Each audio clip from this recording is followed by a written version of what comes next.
Uh, Good day, everyone.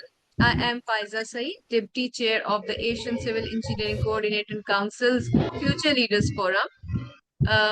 This webinar is a series of the technical webinars, which are generally arranged by the ASAC Future Leaders Forum, because one of the basic motto of our forum is knowledge sharing, and we try to do it among different nationalities. So this webinar is also part of the same series. And the theme for today's webinar is sustainable engineering concepts and materials. We have three esteemed speakers today here to present their presentations on the same topic. Our first speaker is Dr. Kiru.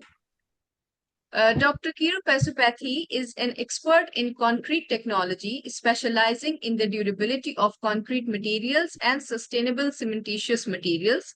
She has a total of 9 years of experience, combined with academia and industrial experience, providing technical solutions for sustainable and low carbon concrete technologies, durability assessment, and deterioration modeling in concrete infrastructure. She did her PhD in civil engineering in sustainable concrete durability from Australia. Today, she will talk on the topic of sustainability in construction, advancements in green building materials. I request Dr. Kiru to please start her presentation. Thanks, Paisa. Can you see my screen? Yes, we can see it very clearly. Yeah, thanks. Thanks for that. Hello, everyone. As Faisa said, today I'm going to talk about the sustainability in constructions, mainly about advancements in green building material. Since the time is limited to 10 to 15 minutes, I can't really go deep into the topic. So it's just a overall about the sustainability in the building materials.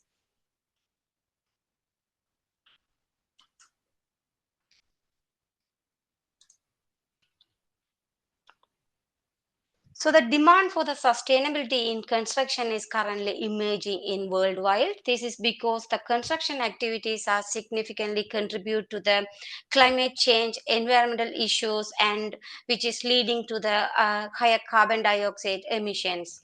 Therefore, the implementing the sustainability practices in construction is very important to reduce the environmental impact, mitigate the climate change, and ensure our future generation is having a healthier planet for their future. So, how can we achieve the sustainability in constructions?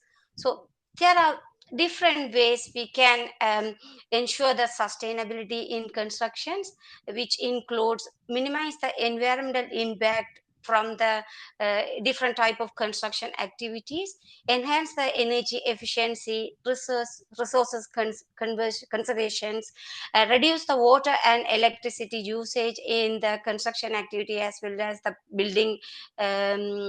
building progress. Also reuse or recycling the materials in the constructions activities. So from these different aspects, today I'm going to talk about only the material perspective because of the time limitations.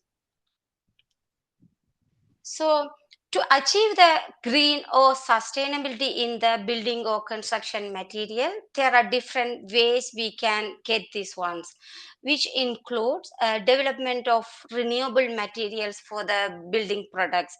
For example, using bamboo for the constructions, which is the high strength and is a versatile material for different type of construction applications.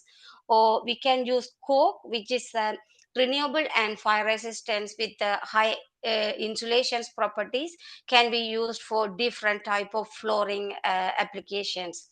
Also the sustainability chose timber, which in which way we can promote the sustainability and reduce the carbon footprint. So other aspect is utilization of different type of recycled content material in the constructions. For example, using recycled plastic, recycled steel, or any type of recycled material can be included in the concrete productions. For example, it's a fly ash slags or any other industrial byproduct which can be used for the concrete preparations. or introductions of low emissions materials, which includes low emissions paints that improves the indoor air quality, and using of natural fiber insulations, including cellulose, cotton or wool type of fibers.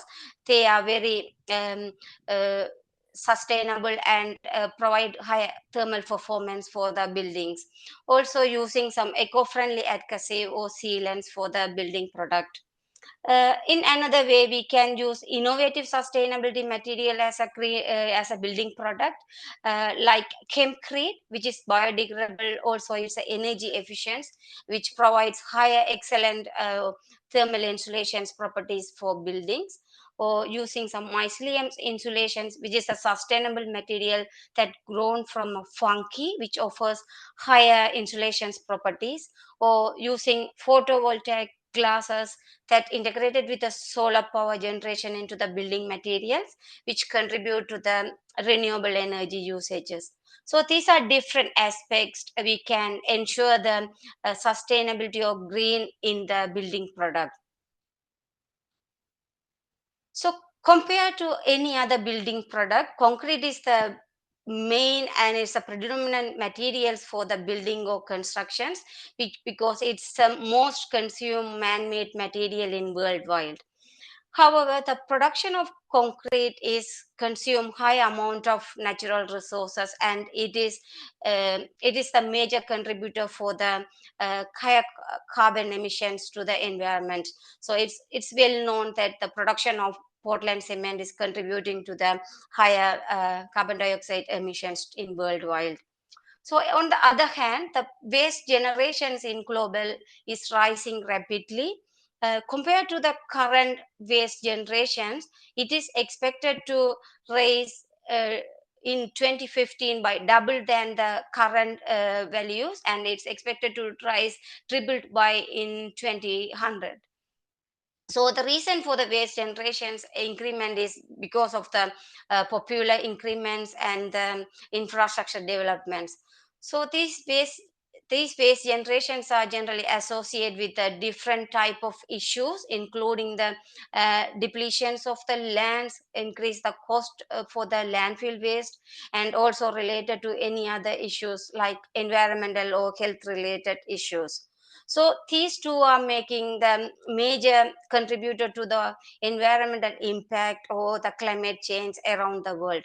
So if we combine these two together, like if we recycle these waste materials into the concrete productions, we can reduce the issues from these two aspects.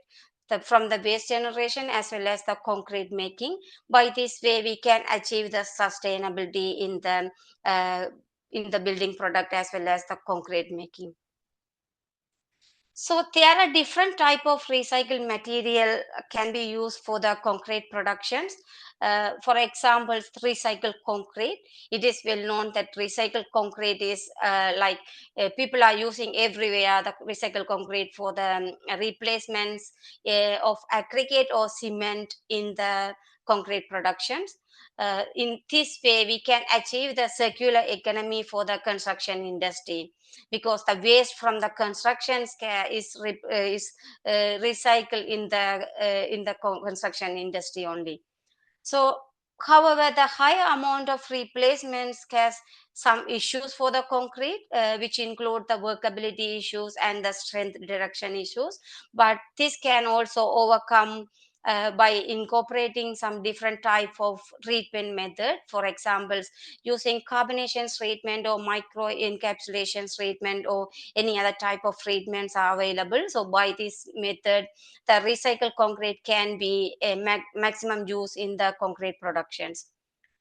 Brick waste is the another waste can be used as a replacement of aggregate or cement in the concrete productions. Again, the small amount of replacements enhance the strength and other properties of concrete, but with a higher amount of replacement, the properties will be reduced. The recycled waste, plastic, and recycled tires are two other type of recycled material can be included in the concrete productions. So these can be accommodate as a aggregate replacements or the cement replacements. So if we powder it, this material can be used as a cement replacement.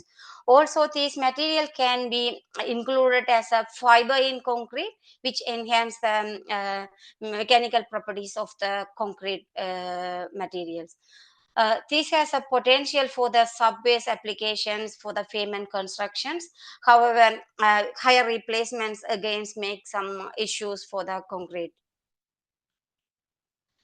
Recycle waste class is another type of aggregate replacements in concrete production, and it becomes more popular in recent days because compared to other recycled material, uh, this one produce higher strength and higher durability properties for the concrete.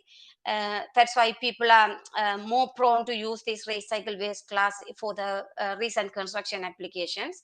However, it has some issues like alkali silica reactions and some other type of issues. But these also can be mitigated by using some additive like flares, slags, or silica fume, or any type of fibers that makes more durable with the recycle waste class concrete. So Australia is currently more prone to encourage the sustainability in all aspects, which include the construction industry as well. In fact, recycled material applications in Australia has been already started. For example, the recycled concrete aggregates are already available in the markets that can be used for the different commercial applications like concrete aggregate or road to payment payment projects or pipe bedding and walls drainage. The people have already started to use this recycled concrete aggregate. The crushed brick waste also currently used as a garden bed toppings, driveways or footpaths and landscaping project.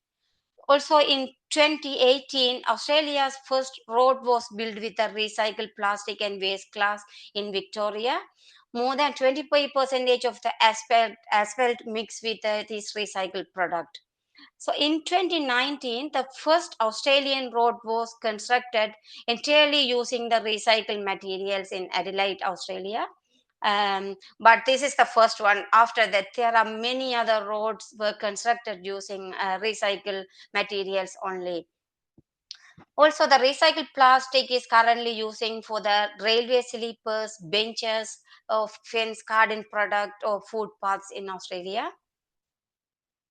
So these are some of the examples, images of the road pavements and the railway sleepers has been constructed using recycled materials. So, in terms of existing standard and specifications or guidelines for the recycled material usage in concrete, so in Australia, the CSRO's guideline is the first guideline they have made for the recycled concrete incorporations in the recycled material incorporation in some concrete. The guideline indicate about the recycled concrete or recycled aggregate for the masonry product as well as the concrete making product. Also, the New South Wales government also issued some specifications for the application of road and pavement constructions with the recycled material. Recently, WIC road guidelines and the specifications they have issued for the pavement constructions as well as the road constructions using recycled product. Also, in the current stage, there are many more standards developing using the recycled materials in their guidelines. Then it enhances the usage of recycled materials in the different constructions aspect.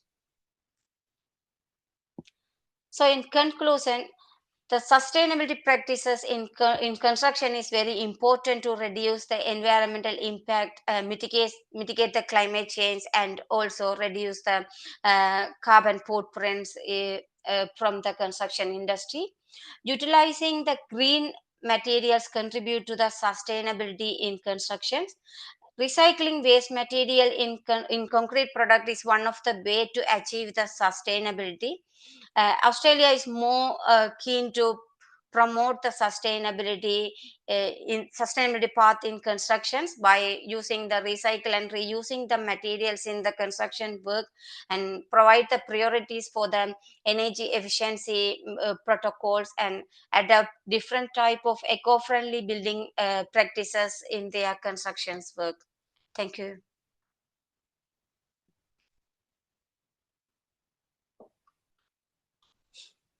Thank you. Thank you so much, Dr. Kiru. If anybody has a question, we can take it now or we can take it towards the end of the session as well. If any of the participants would like to ask any question, otherwise I do have few questions. Yep, sure. Okay. I think I can take the opportunity. Dr. Kiru, I would like to ask few things related to your work. Um, Yeah. One of the things you have described is we can use fibers of tires as a replacing material in concrete. Can you tell me it helps in the durability only, or it actually acts as using a recycled material, or it has any part to make the building energy efficient as well? Yep, thanks for that. So the recycle for tire as a fiber, you can enhance the mechanical properties. Like if you in some of the studies have shown that using the recycled fiber, recycled tire as the fiber, it's enhance the flexural and the modulus of elasticity of the concrete. So not really related to the energy efficiency, but it's mainly help to promote the mechanical properties. Okay, okay. You have also in the start told us that you are working on concrete basically. So I am also working on concrete, but we are more working towards not on its material properties, but we are working as a whole towards the building. So I would like, but during my studies, I have found that concrete is one of the material which acts as a thermal mass. It absorbs the heat and it dissipates it later. So, is there anything you can share related to this? How we can encounter this issue, which is in concrete, because this actually makes a building very hot in summer seasons and very cold in winter seasons because it acts as a thermal mass. Yes, that's true. Because concrete is like absorbing the heat and releasing the heat. So in that case, you can use some insulations in between the like if you make the mass concrete, you can use some like you can provide the void or anything in the in between, and then it's make as a pathway to the thermal insulations, and it's reduce the heat emissions. And uh, actually, I was working on different aspect. I was in academia for last 8 years. So one of my our studies, we include the passage materials in the cement. So we mix the passage materials with the aggregates to make the concrete. In that way, the passage material is it's that it's help for the latent heat. So it's absorb the heat, and then it takes time to make the phase change from the solid to liquid, and then that way we can avoid the heat passing through the concrete structures. So those type of innovative material we can use to reduce the heat absorptions and heat release from the concrete structures. Or you can use some uh, like if you use the Portland cement only, you will get high amount of heat absorption and heat dissipations. If you include some recycled material, not recycled material, like sustainability material, include like fly ash is the one of the way to reduce the heat absorptions. So you can replace the cement by 10 to 15 percentage of fly ash. You will see the difference between the normal concrete and the fly ash based concrete. So Thank in you. Thank you Australia, so much. Yes, yes. most of the mass concretes we are using fly ash or slag replacements up to 25 Okay. percentage to reduce the heat heat emissions. Okay, thank you. Thank you for adding it to my knowledge. I was also looking for some such kind of replacement material, which is not very costly but may have an impact. Thank you. Yeah, thank you. Uh,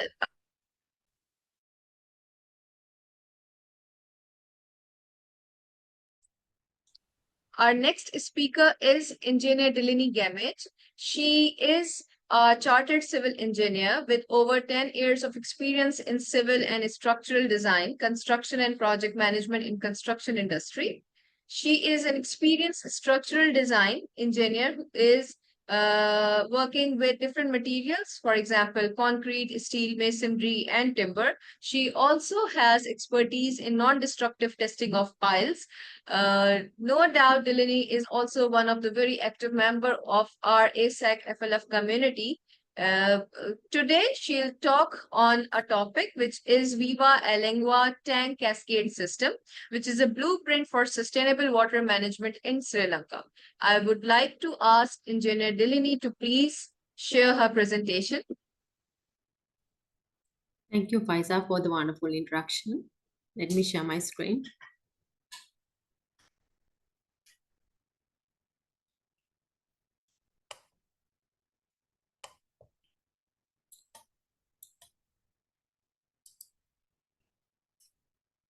Can you see my screen? Yes, very clearly. Please go ahead. Okay.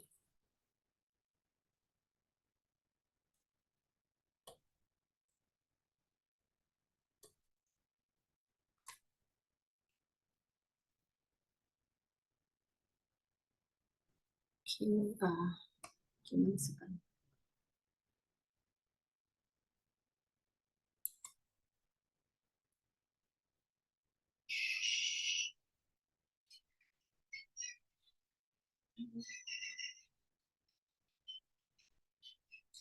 Seems my first slide is missing, anyways. So, good morning, everyone. Um, so, before I move on to my topic, uh, what is sustainability? Shall we talk what sustainability is? So, sustainability is our society's ability to exist and develop without depleting all of the natural resources needed to live in the future. Looking at the 8 billion population in this world and the rate of resource depletion, I don't think sustainability is enough. I think if we really think about our future generations, we have to think beyond sustainability, the regenerative sustainability. I'm sure the word is may not be familiar with you. The regenerative sustainability is to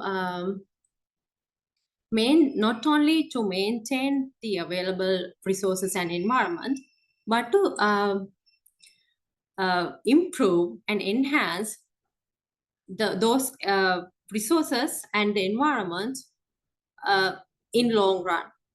Uh, if I talk like, for instance, if we talk about gardening, uh, instead of just keeping a plant alive, we can enrich the soil and then we can introduce beneficial insects to that ecosystem so that we can create a thriving ecosystem that becomes healthier and more resilient each year. So even though this word is not familiar for us, this concept had been in practice for thousands of years. This Weber-Langauer system is one such example for regenerative sustainability. So today I will be talking about the Weber-Langauer or tank cascade system, a blueprint for sustainable water management in Sri Lanka. If you look at Sri Lanka's map, we can see there's the shoreline, and when we move towards the center, when the elevation rise up, there is the central highlands. When we move towards north and north central area, the terrain is comparatively flat and it belongs to dry zone. In this north and north central area, there had been these two kingdoms, Anuradhapura and Polonnaruwa. it had been there for like thousands of years. And but this area got rain only for 3 to 4 months per year from northeast monsoon rain. So how did they survive with that rainfall? If we zoom this area, we can see there are thousands of puddle-like marks. These are the rainwater storages. We call them baba. And we can say, we can, in English, we can translate it to tank, but the word tank doesn't give a right kind of interpretation because a vava has a more broader definition. However, for easy usage, I will be using the word tank.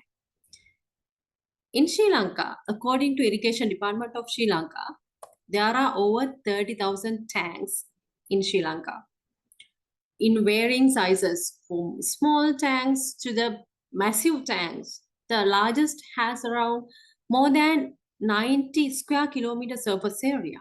That big. Let me show you a tank.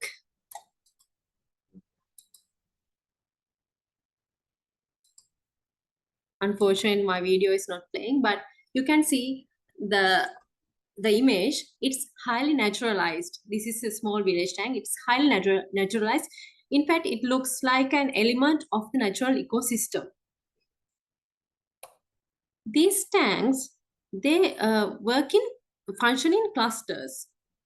We call them Vava Illangava or the tank cascade system. In each tank cascade system, there are a number of tanks. This is a general layout of Vava Illangava or the tank cascade system. But before moving to that, let me talk about the main functions. So the main functions are to capture water to minimize flood and to enhance water security by storing on surface and under the ground. Then reuse water, mitigate drought effect in dry zone. The specialty of this system is that it's an ancient socio-ecological system and it's considered one of the most efficient water management and recycling methodology, highly naturalized, works in harmony with the environment, and it's distributed to cater optimum. And this system had been identified as globally important agricultural heritage system. Let us go into details. Now here you can see a diagram of a Vavillangawa system. When water collected in catchment area, it first enters the forest tanks or the Kuluvavu. As the name suggests, these tanks are located in the forest areas. They are not for irrigation purpose, but what happens is the fallen leaves, debris, all those things get settled in these forest tanks so that it reduces the sedimentation in the major tanks that is lying at the lower level of this cascade system. Not only that, these forest tanks, they uh, recharge the groundwater around it so that it can keep the ecosystem alive in the forest area during the dry season. And the wildlife um, reach these forest tanks for their needs so that we can keep the wildlife away from the villages. Then below the cascade system, there is the upper village tank and the lower village tank. Both of these tanks supply water for irrigation, then for domestic use and livestock, and it regulates the microclimate. Sometimes there would be Olagam or the supplementary tank. It is secondary storage of water and it's located above the level of low village tank. If this low village tank is a massive one, there we can find the small tanks below that massive tank as well. We call them rib tanks. They are located at both sides of the canal so that these tanks store excess water discharged by the main tank during heavy rains. So it continuously recharges the groundwater around paddy fields. So that's the basics of Langawa system. Our ancestors adopted a number of water filtration methods when it comes to this Langawa system. As I mentioned earlier, there are those forest tanks for settlement, just like in our water treatment plants. Then, just before water enter the main tank, there is another couple of filtration methods. The water hole, we call it Godawala in Sinhala, and then grass filter, we call it Perhana. The debris and other seals get trapped in both of these elements before water enters the tank, and so the clean water enters the major tank. Then, between the dam and the paddy field, there is another water hole. The thing is, most of these dams are clay dams made out of clay, so there is a little bit of seepage. So that water is collected in this area. We call it interceptor or the Kattakadu in Sinhala. So there is some contaminants and salt in this water. What happens is there are some it is a thick uh, vegetation with different types of plants. Those plants can absorb the contaminants in this water, such as this Cyperus area. It's a weed plant. We don't really think it's a valuable, but the thing is, this plant can absorb the contaminants like lead and cadmium in the water.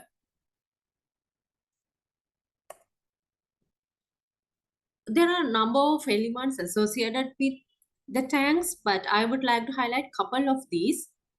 The Bisokotua, it acts as a surge tank. If you look at this cross section, you can see it's in the dam. So these Bisokotua or the surge tanks are built out of stones, or they are built with a thick brick masonry and then layered with stone slabs. I hope you have heard of the water hammer in hydraulic engineering. What happens is when we suddenly off a valve, it generates a compression wave, so that wave can damage the pipe network. We think the same problem happens here. If we close the outlet sluice, it can generate a shock wave so that it can damage the dam. Therefore, the Bisokotua acts as a surge tank to regulate the pressure. The other important element I would like to highlight is the Ralapanava or the riprap. You might have seen the ripraps in modern world. They just dump the stones of different shapes. But here in ancient tanks, we can see that they are very they are cut in a shape and they are stacked nicely, neatly. These ripraps are built to reduce the erosion in the dam. Currently, we are conducting a research to find the impact of these ripraps compared to modern ripraps. How did they minimize evaporation, especially in these dry areas? Our ancestors grew tree bells at both sides of the tanks. What happens is these trees act as a windshield. Therefore, the contact of dry wind with the surface area of the tank is minimized and reduce the evaporation. Let us look at the canals. The canals are supposed to transport water from one reservoir to another, or sometimes There are instances our ancestors diverted water from a river to a reservoir. The what I want to highlight here is that these canals are earth canals, and they could maintain a low gradient in canal bed so that it delivers water for a long distance and it does not erode the banks of the canal. For instance, this in this image we call this canal Yodala. It has only 20 centimeter gradient for 1 kilometer. The beauty of this is that these canals not only transport water from one place to another, but it helps the wildlife ecosystem and the human settlements at both sides of the canals. And our ancestors, they grew this tree, Terminalia arjuna, or we call it kubuk tree, and they absorb the contaminants of the water so that during this transportation of water, it purifies the water as well. Now, it's sad to say, nowadays we do the concrete lining of canals and we can see that wildlife is affected and it no more recharge the water at the side of the bank. So the current situation is there is deforestation in catchment areas. There are these special kind of trees, this Drypetes ciperia tree, we call it Vera tree. That tree can increase the infiltration of rainwater into the soil, and it reduce the surface runoff and it reduce evapotranspiration as well. We could identify these trees in catchment areas, and it's sad to say that I got to know in 1960s the forest department replaced these trees with teak and eucalyptus without knowing the value of these trees. Then human settlement and cultivation in catchment areas is also a problem because it increased the soil erosion and the surface runoff. The methods I talked about earlier about the infiltration methods, they are not that effective to stop this massive soil erosion. Therefore, the tanks are there is a lot of sedimentation in tanks and it reduces the capacity of the tanks. So farmers are the victims of this problem. Then converting the forest tanks into irrigation tanks without knowing the value of it, and then converting the rip tanks into paddy fields and the concrete lining of canals that I mentioned earlier. So I'm not a irrigation engineer, but I did little bit of research about this area as I was interested, and I would like to propose number of solutions like understanding the principles of ancient tank cascade system before doing any modification of existing irrigation system, because the thing is each of the elements has a part to play. If we do any modification, it affects the entire system.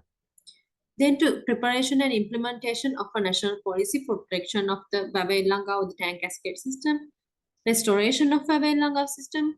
We know that the irrigation department can't only do this for 30,000 tanks. The department needs help from the people. Previously, it was the farmers who took care of this entire system. There were leaders from generation to generation who protected this system. Now it's time to go back and work together. And we in our companies we do CSR projects, so we can introduce something like restoring a Babailanga system in our CSR projects, and we can introduce this as as extracurricular activities in school so that our younger generation get to know about this system and the value of it, and they will protect it. Then to establish cascade management committees to manage and maintain tanks, then to empower farmer organizations to rehabilitate and maintain their own tank and canals. This is a scenario of Sri Lanka. I know in our region there are most of the civilizations are over 1,000 years. They have over 1,000 years history, and there are more such examples. Please try to find them, cherish them, and protect them, and share with the world so that we can get to know how valuable they are. Thank you. Over to you, Faisal. Thank you. Thank you so much, Delaney. It was a very great presentation, and I just totally agree with your last message that there are so many ancient civilizations who have done some indigenous things which we need to preserve. And yes, we need to conserve these things. There is a question from Shilendra. Uh, I'm going to read it for you. Can modern technology, such as remote sensing in GIS, enhance the tank cascade system whilst keeping them as natural environment and gradients? Mm, I think it should be, but since I'm not working with irrigation department, I don't have such experience. But I think it can. We have that, right? We have total station. I think we can. We have a better picture about the topography than they had. So I think we can do that. Thank you. Okay. Anybody else would like to ask any question? Otherwise, I also have a question. I have a question. Yeah, Sorry. please, Yeah, you can Dr. go Kiru. ahead first. Yeah. Yeah, Dr. Kiru, please go ahead. Yep, thanks, Faisa. So, hi, Delaney. It's a nice presentations. Thank So, you. yeah, I understand that the current education system is different than the ancient one. So, just a question. So, how the education departments is working now in Sri Lanka? Like, are they promoting more new modernized systems, education systems, or more that modern type of tanks, or do they want to still continue this type of ancients and sustainability Shall we systems? help you?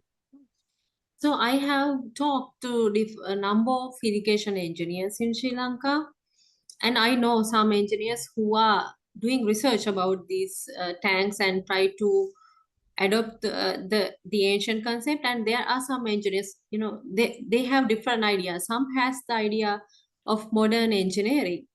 So the thing is, we have to create a discussion among each other and come to a conclusion what we are going to do. I mean, we can't just neglect the modern techniques, but we can incorporate them to Yeah. safeguard this old system. That's what I think. Yep, thanks. Yeah, I remembered when I was undergrad students, we had a survey project during our third year, and we went to Kadarakama for 10 days to do the same type of ancients. It's a Veva, so we had done the surveying there for 10 days. Use lot of total stations and other surveying equipments, but their purpose is to change that ancient tank to a new tank system. So they wanted to incorporate all the new system like concrete lining and everything. They want to build a new concrete dam there. So it's part of the education department work, but we worked as a students there. Yeah, Yeah, it now I is remember. very They want to make everything into the so I'm a new. structural Yeah, engineer, but I don't think concrete should be there everywhere. yeah.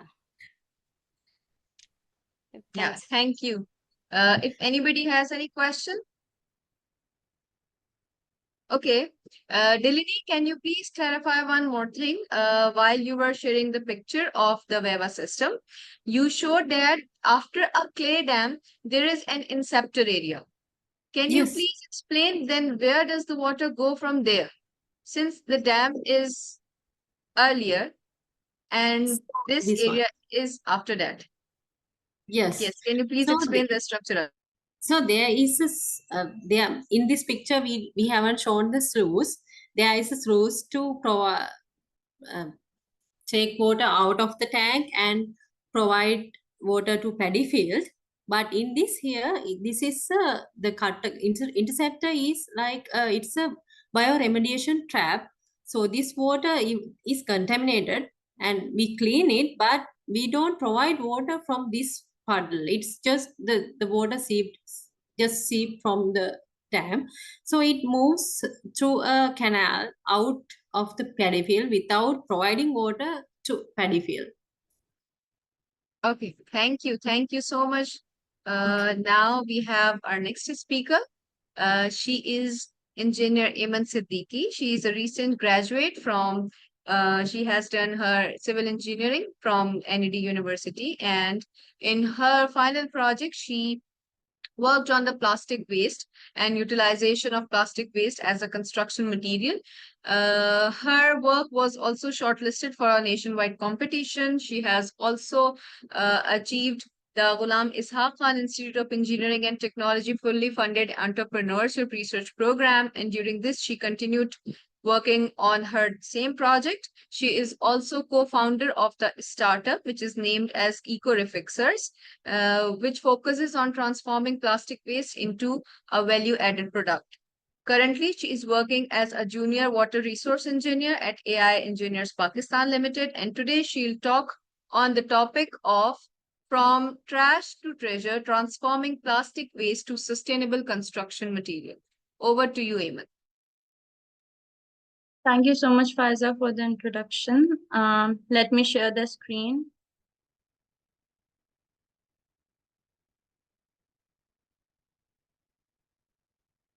Okay, so is my screen visible? Yes, yes, it is.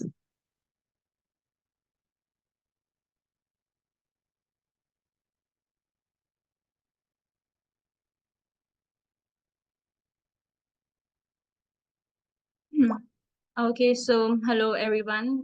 Good morning and good evening to different people across different time zones. As Faiz introduced me, I'm Eman Siddiqui. I'm a civil engineer from NED University. I am currently working as a junior water engineer in AI Engineers Pakistan. Aside from my profession, I am also a sustainability enthusiast, and I've been working on some researches on waste management and sustainable materials. First of all, thank you so much for being here, all of you. It's a very good conversation going on. And since sustainability is the buzzword these days, I believe civil engineers are the people who can actually do the major role about it. Before I proceed with my presentation, I would also like to thank ASEC Future Leaders team for having me and appreciate them for organizing this webinar. So let's start with the most basic thing, which is sustainability. And I'm sure all of the attendees here are engineers. They must be aware of what sustainability actually is. It's a very basic concept of mindful consumption of resources so that your future generations do not suffer from the shortage of them. But other than that, as easy and simple as it sounds, it's also a very complex idea. And more than an idea, sustainability has to be a mindset, and sustainability has to be a lifestyle in order for it to be completely implemented into our environment. So, this is the general idea of sustainability. But since this webinar is pretty much about sustainability, I would like to delve a little more into the details of sustainability. So beyond the basic definition and description of sustainability, we should also attempt to understand what sustainability is at its core. Sustainability has three major indicators, and at its core, it's about finding the right balance between a healthy economy, a just society, and a thriving environment. So these are the three core indicators: economic sustainability, societal sustainability, and environmental sustainability. And this figure also maps their corresponding sustainable development goals very appropriately. Yeah, I would just briefly explain what each of the sustainability indicator means. So economic sustainability relates to money and the fair distribution of money, efficient use of resources, and financial stability.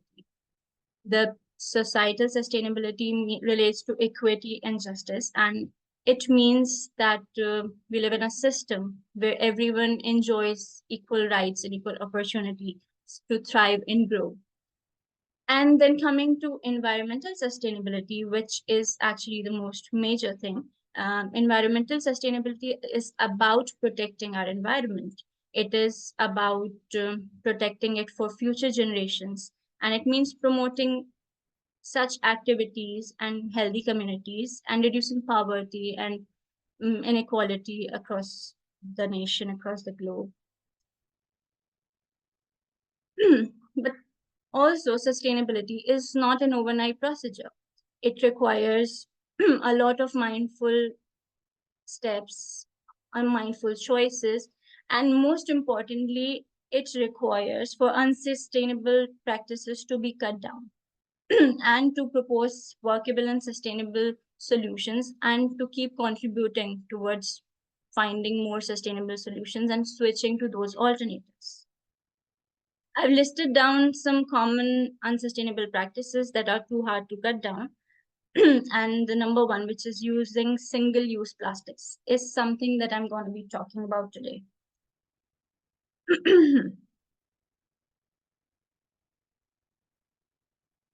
So, if we talk about single use plastics, these are hazardous because they pollute soil, air, and water, and which is primarily what our earth is made up of. So, they are polluting the whole environment.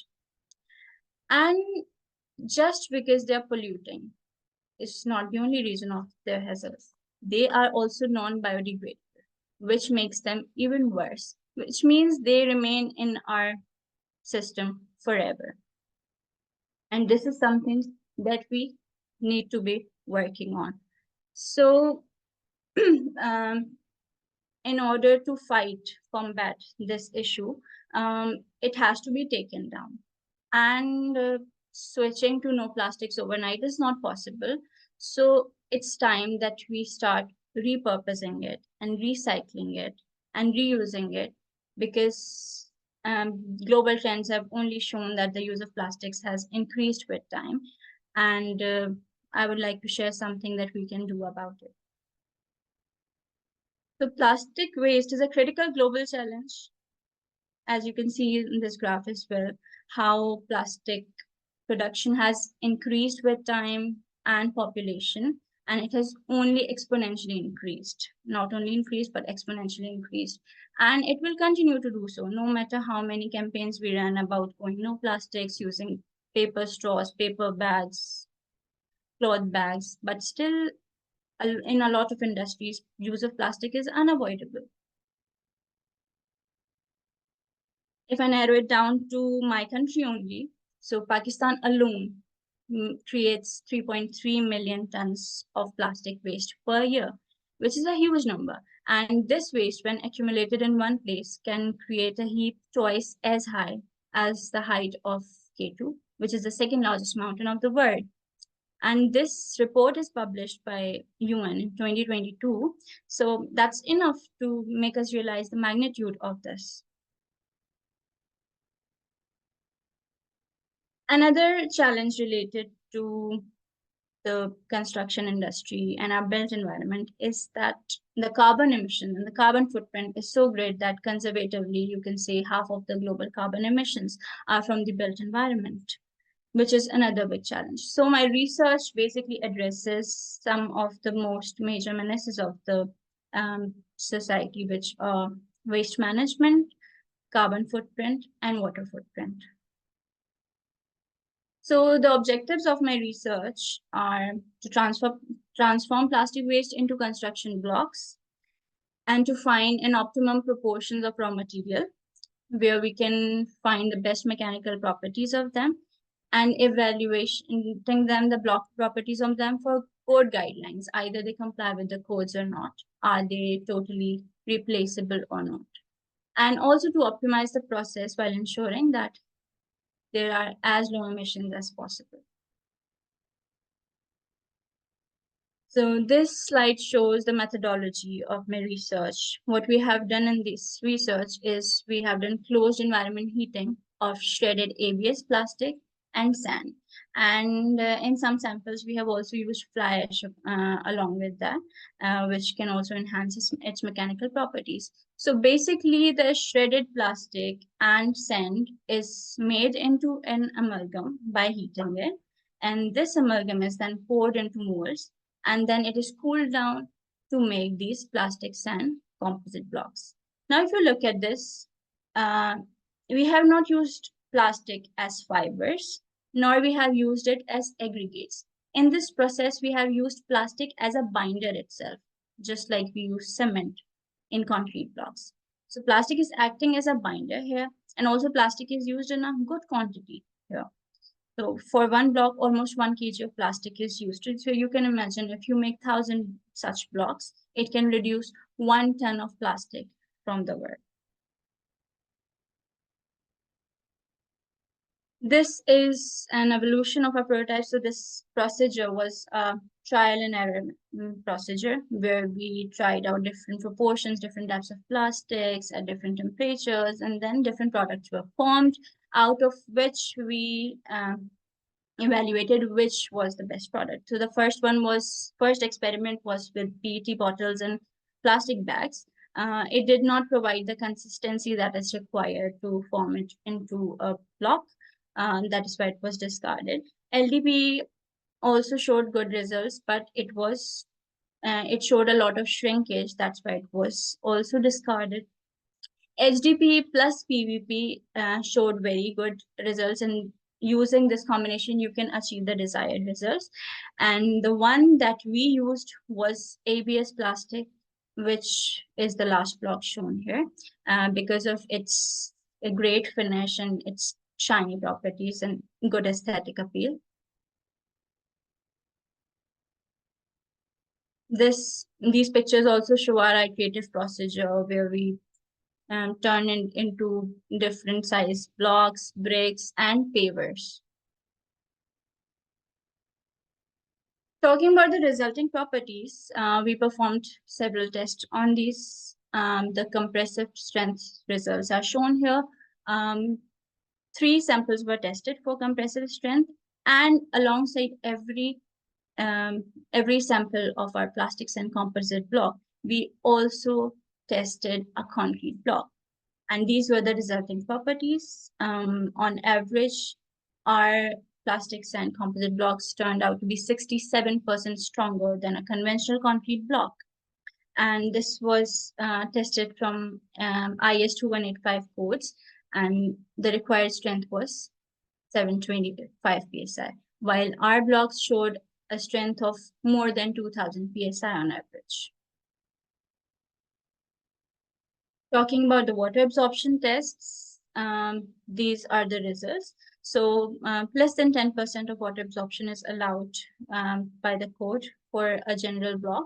But in our case, our blocks showed 4 to 6% of water absorption, which means they can be more durable, and in areas of more humidity, they can prove to be a good choice and replacement. We also performed a thermal test on it, and in a chamber furnace, we kept it for over an hour, and on 298 degrees centigrade, it showed some signs of deformation. These were some scanning electron microscopy tests. These tests showed that the bond of the mixture was good, that it formed a compact microstructure, and the voids were very less, which showed that how its strength is achieved. These are also XRD tests. These are not directly related to anything about sustainability, but these were performed to assess the crystallinity of our sample and also judge it in comparison to another sample of concrete block. The density also came out to be up to the mark according to the. So these resulting properties showed us that our blocks are complying to all the standards that are required for concrete blocks. So these are easily replaceable with any other concrete blocks in buildings and in construction industry. This was also one of the major findings of our industry, of our research, that water footprint of these blocks was reduced to 40% of the water that is used in a conventional concrete block.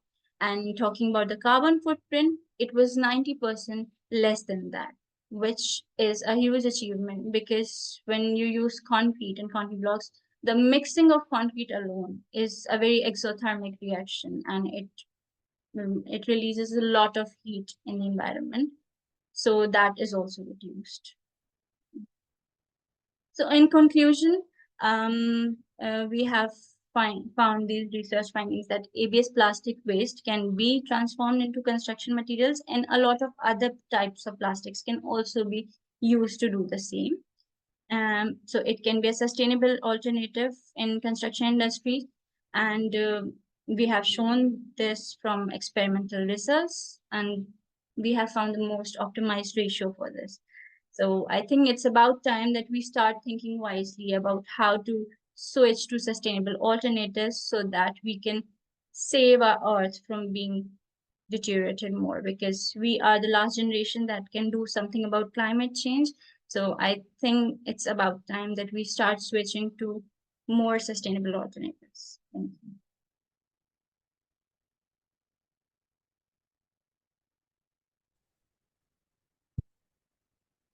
Thank you so much, Eamon, for your presentation. Here we have a question from Shilendra. Uh, he's asking that incorporating plastic in construction material addresses plastic waste challenges and improve performance of concrete uh, blocks. Which of these benefit is more important, and for the future, which is more beneficial?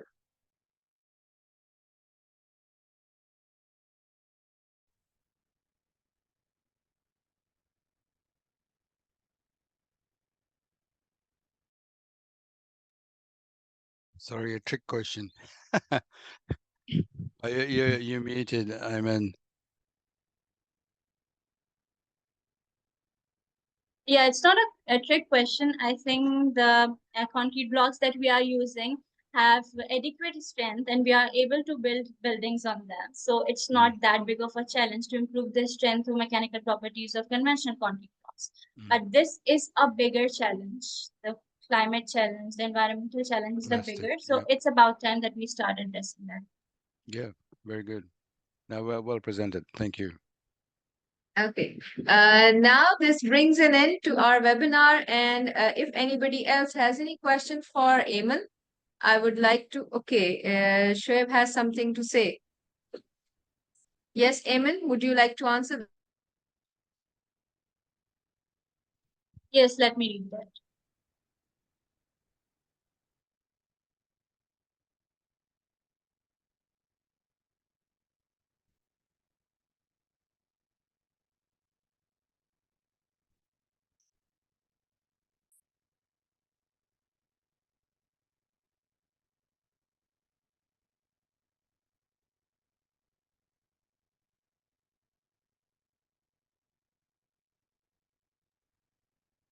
Okay, so the first question is about reusing them. So yes, just like concrete blocks, they can also be crushed, and they can be repurposed as aggregates. They cannot, so they can be used in normal concrete, but they cannot be molten again to form new plastics. But they can be crushed and used as recyclable aggregates.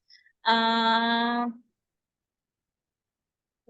for the next 100 years, of course, it we have not spent 100 years after creating this, so I cannot give you a proper answer.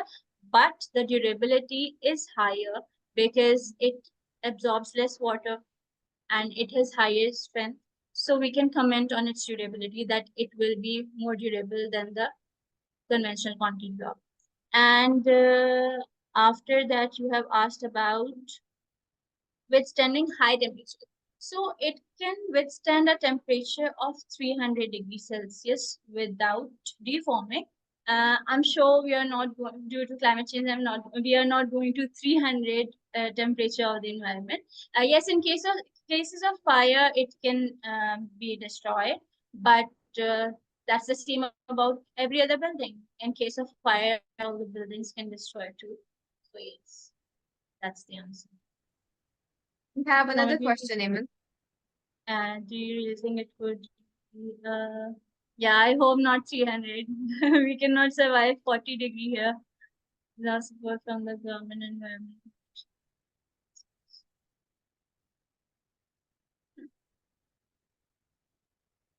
No, it cannot be done on an individual basis. It can definitely not be done on an individual basis because these all comes under government authorities and government bodies, the solid waste management and solid waste management bodies.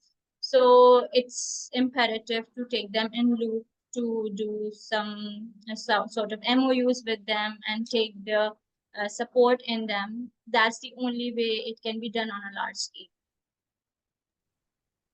Yeah, I agree. Thank you so much, everybody. Thank you, the participants, for joining in. I would also like to especially thank our three speakers who have taken out time and shared their insightful presentations with us. It was definitely a very enriching session. We got to know very different perspectives. The core purpose of this webinar is the same, that we learn from each other in different countries. We do have different technologies and methodologies were incorporating in civil engineering. It is definitely a very insightful experience. I actually got it was something which is linking with my research area as well. So I had too much interest in all of these presentations and I learned a lot. I hope it was the same experience for all of you. Thank you for joining. Thank you. I hope we will meet again in another webinar, something related to sustainability next time as well. Thank you. I Yeah, just say a Shilendra. few words. I just put some notes in the chat there.